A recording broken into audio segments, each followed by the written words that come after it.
মানুষ নিশ্চিন্তে নাক ডেকে ঘুমাচ্ছে, কিন্তু মানুষের সামনে অপেক্ষা করছে মালাকুল মউত, মৃত্যুর ফেরেশতা।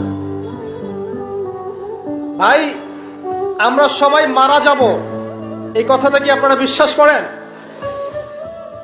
এই কথা যে বিশ্বাস করে যে পৃথিবীতে সে চিরস্থায়ী নয়, চিরদিন থাকতে আসে নাই, সে কি পৃথিবীতে উদ্ধত আচরণ করতে পারে? পাপ করলেও তো সে তওবা করে ফিরে আসবে, তাই নয় কি? তো মানুষের চলাফেরা দেখলে মনে হয় মানুষ এখন মৃত্যুবরণ করবে না, মৌতের কোনো ফিকির নেই মানুষের।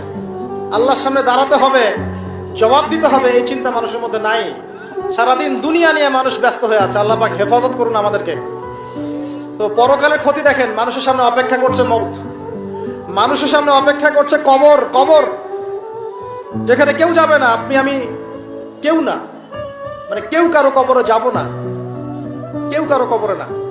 চিন্তা করতে পারেন যে আমাদেরকে একা একা কবরে যেতে হবে, সেখানে দুইজন ফেরেশতার সম্মুখীন হয়ে সওয়াল জবাব দিতে হবে, কেউ পার পাবে না।